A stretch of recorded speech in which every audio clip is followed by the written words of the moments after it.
अल्हम्दुलिल्लाहि रब्बिल आलमीन वस्सलातु वस्सलामु अला सय्यिदिल मुरसलीन अम्मा बाद। पिछली वीडियो में हमने नमाज की वो बातें जिनसे नमाज मकरूह हो जाती है उनके बारे में सुना। आज हम उसके बकिया मसाइल के बारे में सुनते हैं। मसला नंबर 5, नमाज शुरू करने से पेशतर अगर इन चीज़ों का गलबा हो, यानी पेशाब आया हो या री यानी हवा के खारिज होना, वो पेट भारी है, चाह रहा है कि मुझे खारिज किया जाए और ये नहीं कर रहा, तो वक़्त में वुसअत होते हुए शुरू ही ममनू है। यानी अगर वक़्त में वुसअत है, यानी ये पेशाब वगैरह वाशरूम से होकर वापस आकर वज़ू करके तसल्ली से नमाज पढ़ सकता है, टाइम ख़त्म नहीं होगा, तो फिर तो इसको शुरू अगर की तो ये शुरू करना ही मकरूह है उसका और गुनाह है। क़ज़ाए हाजत मुक़द्दम है, अगरचे जमात जाती रहने का अंदेशा हो कि जमात फौत हो जाएगी, तब भी पहले वाशरूम करके आए, उसके बाद आकर जमात में शामिल हो। और अगर देखता है कि क़ज़ाए हाजत और वज़ू के बाद वक़्त जाता रहेगा तो वक़्त की रियायत मुक़द्दम है कि आप पहले नमाज पढ़ लें और नमाज पढ़ने के बाद वाशरूम चला जाए। क्यों? अगर वाशरूम जाएगा तो नमाज का वक़्त ही ख़त्म हो जाएगा, नमाज क़ज़ा हो जाएगी। तो नमाज क़ज़ा नहीं करनी, बल्कि पहले नमाज पढ़ ले, उसके बाद अब वाशरूम चला जाए। लेकिन अगर वुसअत हो तो पहले वाशरूम जाए, उसके बाद आकर नमाज पढ़े। मसला, जूड़ा बांधे हुए नमाज पढ़ना मकरूह तहरीमी है और नमाज में जूड़ा बांधा तो नमाज फासिद हो गई। जूड़ा बांधकर, बालों का जूड़ा बांधते हैं ना, जिस तरह सिख बांधते हैं जूड़ा या औरतें बांधती हैं जूड़ा अपने बालों का, तो मर्द को इस तरह जूड़ा बांधकर नमाज पढ़ना ये मकरूह तहरीमी है। और अगर नमाज के अंदर बांधा तो नमाज ही फासिद हो जाएगी, नमाज टूट जाएगी। मसला, कंकरियां हटाना मकरूह तहरीमी है, मगर जिस वक़्त के पूरे तौर पर बरवजाए सुन्नत सजदा अदा ना होता हो तो एक बार की इजाज़त है और बचना बेहतर है। और अगर बगैर हटाए वाजिब अदा ना होता हो तो हटाना वाजिब है, अगरचे एक बार से ज़्यादा की हाजत पड़े। यानी कंकरियाँ सामने सजदे की जगह पर पड़ी हैं, तो अब बेहतर ये है कि हटाए ना, और अगर हटाना चाहता है तो एक दफ़ा हटा सकता है। लेकिन अगर सजदा ही नहीं होता, यानी वो चुभती हैं माथे को और सजदा ही नहीं होता, तो अब हटाना वाजिब है कि हटाए और सजदा सही तरीके पर करे। लेकिन जानबूझकर हटाते रहना, जब नमाज में गया तो आगे से साफ कर लिया, तो ऐसा नहीं करना चाहिए। मसला, उंगलियां चटखाना, पढ़ नमाज रहा है लेकिन उंगलियों के पटाखे निकाल रहा है, तो अब ये उंगलियां चटकाना भले पाँव की हों या हाथों की हों, ये मकरूह तहरीमी है कि नमाज पढ़ रहे हैं, कहीं खेल कूद नहीं कर रहे, उंगलियां नहीं चटकानी। नंबर 11, उंगलियों की कैंची बांधना, यानी एक हाथ की उंगली दूसरे हाथ की उंगलियों में डालना, ये मकरूह तहरीमी है। ये कैंची बना लेना, ये नमाज पढ़ रहा है तो ऐसा करना भी मकरूह तहरीमी है। अब ये भले जब नमाज के लिए आएँ और नमाज के लिए बैठे हों तो फिर भी कुछ लोग ऐसे हाथ बांध लेते हैं, तो ऐसा नहीं करना चाहिए, मकरूह तहरीमी है। जब बंदा नमाज के लिए आ गया तो ऐसा ही है जैसा नमाज में है, और अगर नमाज पढ़ चुका है और अब बैठा है ज़िक्र अज़कार कर रहा है तो फिर भी यूँ नहीं बैठ सकते, यूँ नहीं बैठ सकते, बल्कि अगर बैठना है तो यूँ हाथ पर हाथ रख कर बैठ सकते हैं या यूँ कर सकते हैं, लेकिन उंगलियों में उंगलियाँ दाखिल नहीं कर सकते, ये मकरूह तहरीमी है। मसला, नमाज के लिए जाते वक़्त और नमाज के इंतज़ार में भी ये दोनों चीज़ें मकरूह हैं, और अगर ना नमाज में है ना तवाबे नमाज में तो कराहत नहीं। यानी नमाज के अलावा है तो उंगलियां चटखा रहा है तो चटखा सकता है, कैंची बनाता है तो बना सकता है, लेकिन नमाज के अंदर नहीं कर सकता। मसला, कमर पर हाथ रखना मकरूह तहरीमी है, हाथ आगे बांधे जाते हैं, इसने क्या किया, अल्लाह अकबर कहकर कमर पर हाथ रख लिया, यूं कर लिया या यूं कर लिया। अब ये क्या है, मकरूह तहरीमी है। नमाज के अलावा भी कमर पर हाथ रखना नहीं चाहिए।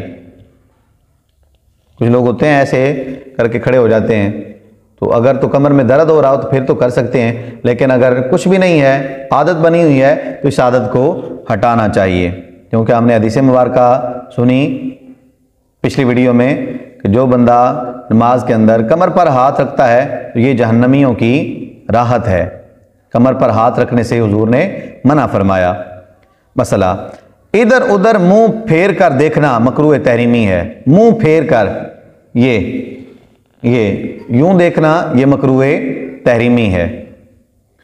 कुल चेहरा फिर गया हो या बाद, और अगर मुंह ना फिरे, सिर्फ कनखियों से इधर उधर बिला हाजत देखे तो कराहत तंजीही है। यानी यूं देख रहा है आंखों से, कभी इधर कभी उधर, तो अब ये मकरूह तंजीही है। लेकिन अगर मुंह फेर कर देखा, यूं करके देखा, तो ये मकरूह तहरीमी है, नमाज दोबारा पढ़नी पड़ेगी। निगाह आसमान की तरफ उठाना मकरूह तहरीमी है। नमाज पढ़ रहा है लेकिन आसमान की तरफ देख रहा है, तो ये मकरूह तहरीमी है, ऐसा नहीं कर सकते। मसला, तशहुद या सजदों के दरमियान में कुत्ते की तरह बैठना, यानी घुटनों को सीने से मिलाकर दोनों हाथों को ज़मीन पर रखकर सुरीन के बल बैठना। चाहे वो सजदे में जाते हुए कि अपने सारे हाथ भी, कोनियाँ भी सारे नीचे रख ले और ये अपनी टांगें भी मिला ले, जिस तरह कुत्ते बैठते हैं, ऐसा नहीं बैठना, ये मकरूह तहरीमी है।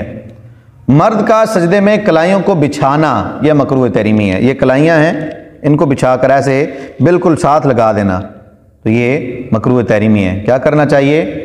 उठा कर रखनी चाहिए कलाइयाँ, ये फासला रहे इनके दरमियान। किसी शख्स के मुंह के सामने नमाज पढ़ना, यानी बंदा, जिस तरह अब मैं बैठा हूं, तो अब मेरे सामने कोई आकर यहां पर नमाज शुरू कर दे, तो ये नमाज शुरू करना उसका मकरूह तहरीमी है। यूं ही दूसरे शख्स को मुसल्ली यानी नमाज की तरफ मुंह करना भी नाजायज़ और गुनाह है। कि नमाज कोई पढ़ रहा है तो ये बंदा उसके सामने आकर ऐसे बैठ गया, उसको देखे जा रहा है या उसके सामने मुंह करके बैठ गया है, तो ये नाजायज़ और गुनाह है, ऐसा नहीं करना चाहिए, नहीं कर सकते। अगर नमाजी और उस शख्स के दरमियान जिसका मुंह नमाजी की तरफ है फासला हो, जब भी कराहत है, मगर जब के कोई शय दरमियान में हायल हो कि क़याम में भी सामना ना होता हो, तो हरज नहीं। अगर बंदा पिलर के पीछे है या किसी और चीज़ के पीछे है कि अब अगर कोई उसके सामने बैठता भी है तो उसको नज़र नहीं आता या इसको भी नज़र नहीं आता, तो अब कोई हरज नहीं। लेकिन अगर नज़र आता है और सामने कोई चीज़ हायल नहीं है, अब अगर बैठेगा उसके मुंह के सामने या वो उसके मुंह के सामने नमाज पढ़ेगा, तो ये मकरूह तहरीमी है। मसला, कपड़े में इस तरह लिपट जाना कि हाथ भी बाहर ना हो, ये मकरूह तहरीमी है। बिल्कुल ऐसे चादर लपेट लेना घुमा के, हाथ भी अंदर आ गए, बंद गए, आप हिल भी नहीं सकता, हाथ बाहर ही नहीं निकल सकते, तो ये इस तरह नमाज पढ़ना मकरूह तहरीमी है। अलावा नमाज भी इस तरह नहीं करना चाहिए कि नुकसान हो सकता है। मसला, एहतिजार यानी पगड़ी इस तरह बांधना कि बीच सर पर ना हो, मकरूह तहरीमी है। नमाज के अलावा भी इस तरह इमामा बांधना मकरूह है। बीच सर, ये जो है यानी यूं पट्टा सा बांध लेना और बीच सर वो नंगा है, तो ये क्या है? मकरूह तहरीमी।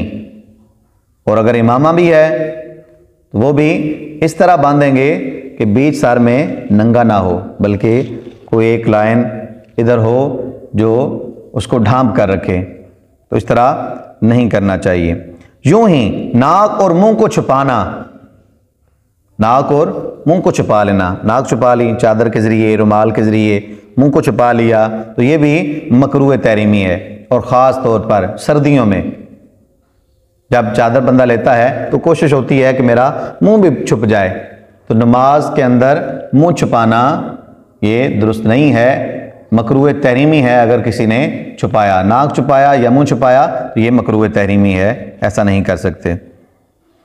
और बेज़रूरत खंखार निकालना, थू, अगर थू किया तो फिर तो नमाज ही उसकी टूट जाएगी। और खंखार निकाल रहा है बिला ज़रूरत, आ नहीं रहा, निकाले जा रहा है, बाहर निकाल रहा है, बलगम वगैरह, तो ये मकरूह तहरीमी है। मसला, नमाज में जानबूझकर जमाइयाँ लेना, ये भी मकरूह तहरीमी है। आ नहीं रही, जानबूझकर कर रहे हैं, आवाज़ निकाली तो फिर नमाज टूट जाएगी। लेकिन अगर सिर्फ जमाइयाँ ले रहा है तो फिर नमाज मकरूह तहरीमी हो जाएगी। हाँ, अगर खुद आ जाएं तो फिर कोई हरज नहीं, कि जो एक तबी तकाज़े हैं उनके मुताबिक खुद ब खुद आ सकती हैं, छींक भी आ सकती है, खांसी भी आ सकती है और जिमाई भी आ सकती है। खुद आ जाए तो कोई हरज नहीं, लेकिन जानबूझकर करेंगे तो फिर नमाज में फ़र्क पड़ेगा। मसला, जिस कपड़े पर जानदार की तस्वीर हो उसे पहनकर नमाज पढ़ना भी मकरूह तहरीमी है। जिस कपड़े पर जानदार, भले वो कुत्ता बिल्ली हो, भले वो इंसान हो, कुछ भी हो, जिसकी तस्वीर कपड़े पर बनी है वो कपड़ा पहनकर नमाज पढ़ना मकरूह तहरीमी है। नमाज के अलावा भी ऐसा कपड़ा पहनना नाजायज़ है। यूं ही नमाजी के सर पर यानी छत पर मुअल्लक हो तस्वीर तो भी नमाज पढ़ना मकरूह तहरीमी है। या महल्ले सजूद में यानी जहाँ पर सजदा करना है वहाँ पर तस्वीर बनी है तो भी मकरूह तहरीमी है। कि उस पर सजदा वाक़े हो तो नमाज मकरूह तहरीमी होगी। ऊपर सर पर लटक रही है या सजदे वाली जगह पर है या कपड़े पर बनी है तस्वीर तो अब नमाज पढ़ी तो नमाज मकरूह तहरीमी होगी। यूं ही मुसल्ली के आगे यानी नमाजी के आगे या दाएं या बाएं तस्वीर का होना मकरूह तहरीमी है। दाएं हो, बाएं हो, आगे हो, ऊपर हो या जहाँ पर सजदा करना है वहाँ पर हो, ये सब मकरूह तहरीमी हैं। और पसे पुश्त है तो भी मकरूह है, लेकिन अब इससे कम दर्जे का मकरूह है। पीछे है फिर कम दर्जे का मकरूह है लेकिन अगर सामने है या आसपास है तो फिर मकरूह तहरीमी है। पहाड़ वगैरह या दरख्तों की अगर तस्वीरें लगी हैं तो फिर कोई मसला नहीं, लेकिन अगर जानदार की तस्वीर है तो फिर मसला है, उसके सामने नमाज नहीं पढ़ सकते। थैली या जेब में तस्वीर छुपी हो तो नमाज में कराहत नहीं।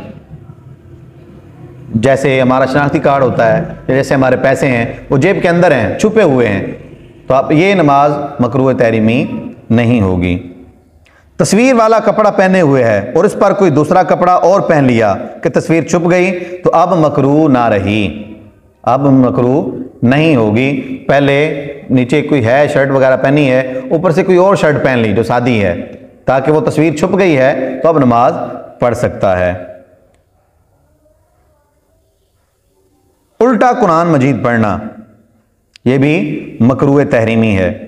यानी यूं से शुरू कर दे कि पहले वन्नास, उसके बाद फलक, उसके बाद कुल शरीफ, कुल हुवल्लाहु अहद, उसके बाद पीछे, यानी पीछे से शुरू कर देना ऐसे उल्टा, तो ये मकरूह तहरीमी है। सीधा शुरू करना है, यानी पहले अगर कोई आयत पढ़ी है उसके बाद जो बाद में आने वाली आयतें हैं, सूरतें हैं, उनमें से पढ़ी जाएगी, उससे पिछली वाली में नहीं पढ़ी जाएगी। किसी वाजिब को तर्क करना मकरूह तहरीमी है।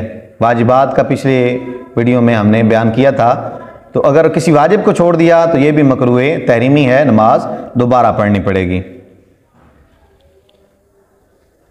सिर्फ पाजामा या तैबत पहन कर नमाज पढ़ना, बाकी कपड़े हैं लेकिन ये कहता कि नहीं मुझे गर्मी लग रही है, मैं सिर्फ शलवार में नमाज पढ़ लूँगा, तो ऐसी नमाज, सितर तो मेरा छुपा हुआ है, तो ऐसा नमाज पढ़ना मकरूह तहरीमी है। जबकि कपड़े हों और कपड़े ही ना हों, कोई कपड़ा है ही नहीं, तो फिर तो पढ़ सकते हैं मजबूरी में, लेकिन अगर कपड़े हैं तो फिर इन सूरतों में पहन कर ही दोनों कपड़े नमाज पढ़ेंगे, इसके अलावा नहीं।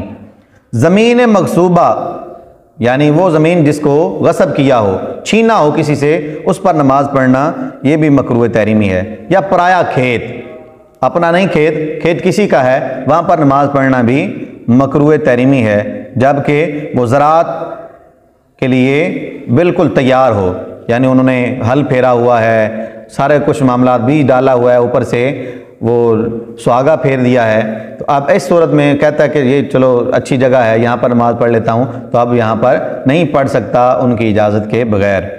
पढ़ेगा तो नमाज मकरूए तहरीमी होगी। कब्र के सामने नमाज पढ़ना ये भी मकरूए तहरीमी है, और अगर उन दोनों के दरमियान कोई चीज़ हायल है तो अब पढ़ सकता है, अब मकरूह तहरीमी ना रही। कब्र और नमाजी के दरमियान कोई चीज़ है तो फिर नहीं।